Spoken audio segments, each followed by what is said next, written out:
Ay, ay, ay.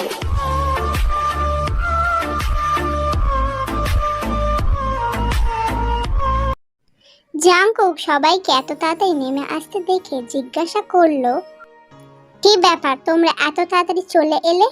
তে ready হয়ে গেছে? না না স্যার, ম্যাম রেডি হননি।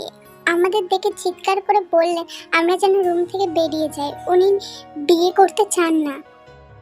ঠিক আছে, তোমরা নিচে ওয়েট করো, আমি আসছি বলে ও নিজের রুমের দিকে চলে গেল। তে বিছানার ওপর মাথা নিচু করে বসেছিল। ও প্রচন্ড রেগেছিল সেই সময় আবার দরজা খোলার আওয়াজ শুনে। দরজার দিকে না তাকিয়েই ও বলল, তোমাদের বললাম না যাও এখান থেকে, আমি কিচ্ছু করব না, আমাকে ডিস্টার্ব করবে না। কিন্তু সামনের থেকে কোনো আওয়াজ না আসায় ও মাথা তুলে দেখলো সামনে জাঙ্কুক দাঁড়িয়ে আছে। তুমি? জাঙ্কুক ওর দিকে এক পা করে এগোতে এগোতে বলল, হ্যাঁ, আমি তোমার ইচ্ছে পূরণ করতে এলাম। আমার ইচ্ছে কি? জাঙ্কুক কিছু না বলে তেকে চেপে ধরে ওর দুটো হাত নিজের এক হাত দিয়ে আটকে দিল, তারপর ওকে দেয়ালের সঙ্গে চেপে ওর শার্টের বোতামে হাত দিল। এই এই, এটা কি করছো তুমি? ছাড়ো ছাড়ো আমাকে, তুমি এমন করতে পারো না। জাঙ্কুক তের গাল দুটো শক্ত করে ধরে বলল, কেন কেন, তোমার তো আমার হাতে তৈরি হওয়ার খুব ইচ্ছে, তার জন্য তো এত নাটক করলে, তাই আমি এলাম তোমাকে নিজের হাতে রেডি করে দিতে বলে ও তের গায়ে ছেড়ে ওর শার্টের দুটো বোতাম খুলে দিয়ে, প্লিজ আমাকে ছেড়ে দাও, আমি নিজে তৈরি হয়ে নেব। জাঙ্কুক ওকে ছেড়ে দিয়ে বলল, গুড, 2 ঘন্টা সময় আছে, তার মধ্যে তৈরি হয়ে আসবে।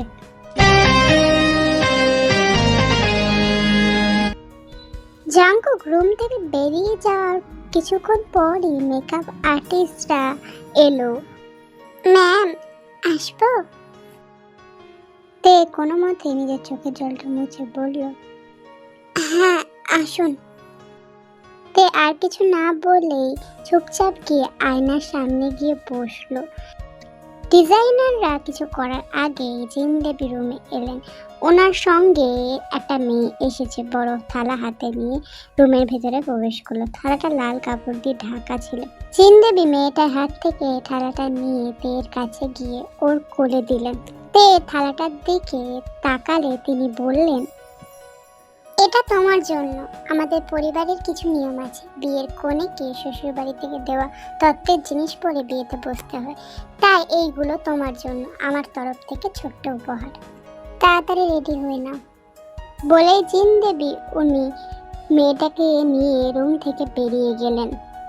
তে কিছুক্ষণ থ মেরে বসে থাকার পর থালার ওপর থেকে কাপড় সরাতেই ওর চক্ষু চড়ক গাছ। একটা খুব সুন্দর লাল বেনারসি, তার মধ্যে সোনালি কাজ আছে, সেইগুলো আসল সোনার, আর এটা যে কয়েক লক্ষ টাকার দাম সেটাও বুঝতে পারলো। তার সঙ্গে অনেক ইউনিক ডিজাইনের ডায়মন্ড আর গোল্ড জুয়েলারি, এক একটা জিনিস খুব নিখুঁত আর খুব সুন্দর ছিল।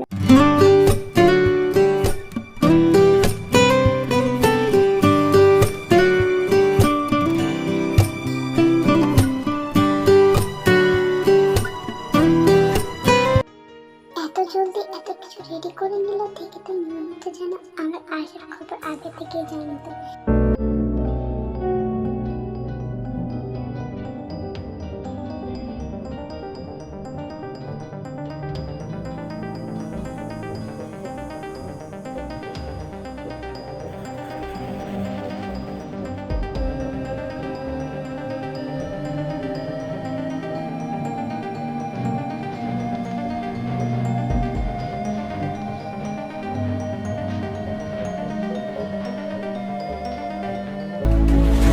ম্যাম, আপনাকে দেখতে খুব মিষ্টি লাগছে। আমি আজ পর্যন্ত অনেক হোয়াইট সাজিয়েছি, কিন্তু আপনার মতো এত সুন্দর কেউ ছিল না।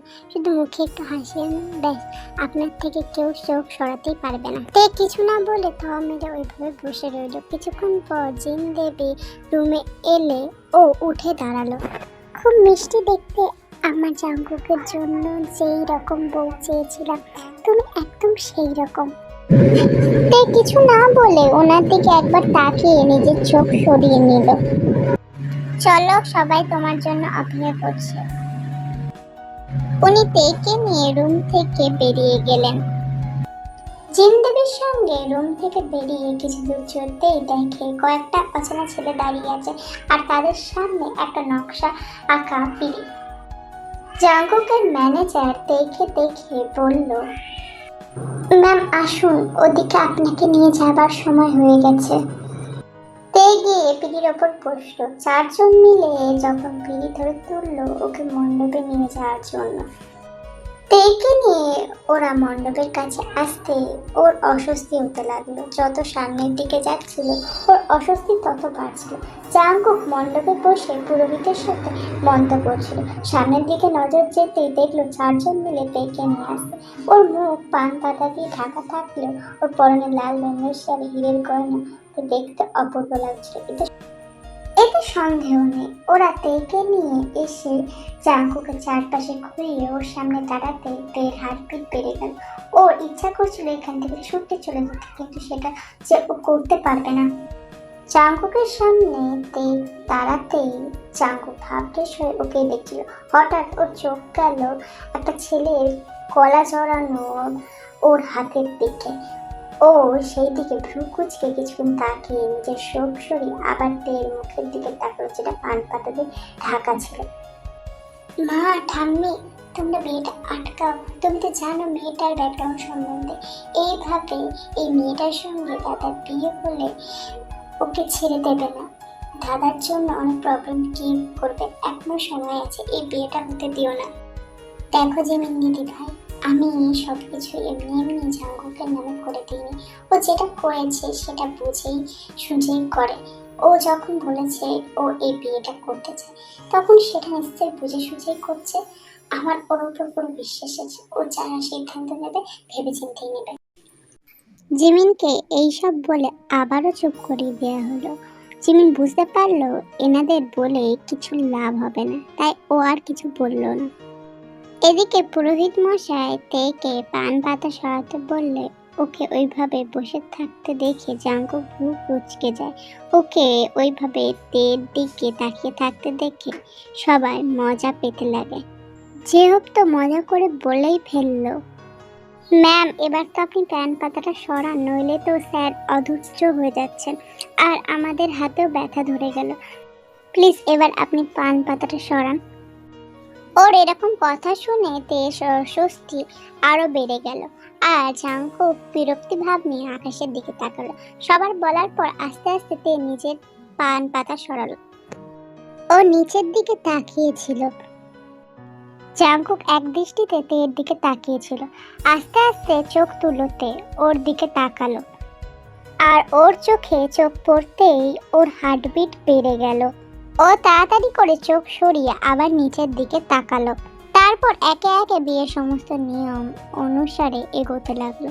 জাঙ্কুকের হাত ধরে তের সাথে ঘোরার সময় তের চোখ ফেটে জল বেরিয়ে আসতে চাইছিল, কিন্তু ও কাঁদেনি, কারণ ও জানে ওর কান্নার মূল্য ওরা কেউ দেবে না।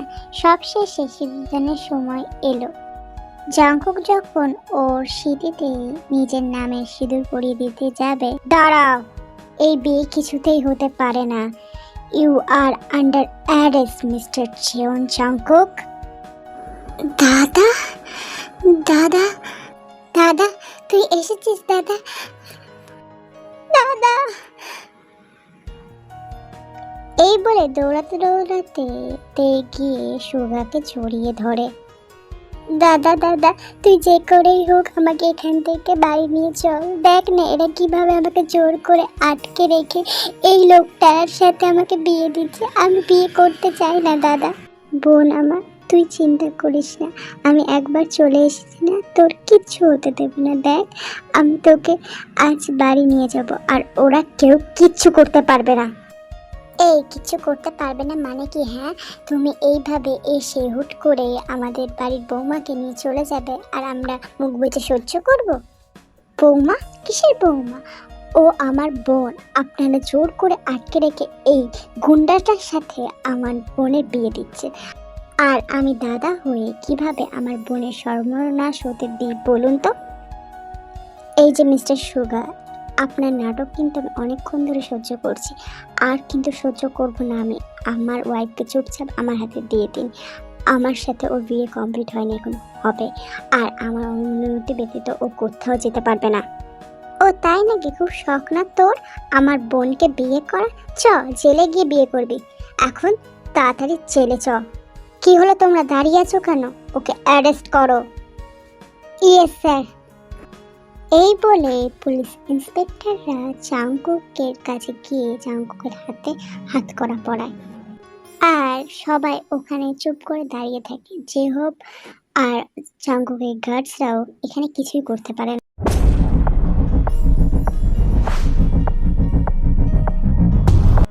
এরপর পুলিশ ইন্সপেক্টররা জাংকুককে নিয়ে যেতে লাগে। এই তোমরা এইভাবে আমার নাতিকে নিয়ে যেতে পারো না। এই ছোড়া দাঁড়াও, আমার নাতিকে এইভাবে নিয়ে যেতে পারো না। তোমরা তোমরা এইভাবে আমার নাতিকে নিয়ে যেতে পারো না, দাঁড়াও, কেউ আটকাও। কিন্তু রোজের কথা কেউই শুনল না। জাংকুককে নিয়ে পুলিশ ইন্সপেক্টররা বেরিয়ে গেল। ঠাকুমা, এত চেঁচাবেন না, বেশি চেঁচালে আপনার ব্লাড সুগার হাই হয়ে যাবে, আর প্রেশারও হাই হয়ে যেতে পারে, তাই আপনার চেঁচিয়ে কোনো লাভ নেই। ছোড়া, তোমাকে তো আমি দেখে নেব। বোন, চল এখান থেকে, আর এখানে এক মুহূর্ত না। এই বলে সুগা তেকে নিয়ে বেরিয়ে যাচ্ছিল, এমন সময় ও হঠাৎ আবার ফিরে এসে, মিস জিমিন, আপনাকে অনেক অনেক ধন্যবাদ। আপনি যদি হেল্প না করতেন তাহলে হয়তো আমি আমার বোনকে কোনোদিনও এখান থেকে উদ্ধার করতে পারতাম। Thank you. আপনি আমাকে ধন্যবাদ দিয়ে ছোট করবেন না, এটা আমার দায়িত্ব ছিল যেটা আমি পালন করেছি। আজ তাহলে আসি। হ্যাঁ আসো। আর তে দিদি, তুমি ভালো থেকো। বাই। হ্যাঁ জিমিন, তোমাকে যে কি বলে ধন্যবাদ দেবো আমি নিজেও জানি না। জিমিন, আপনিও ভালো থাকবেন। চলতে।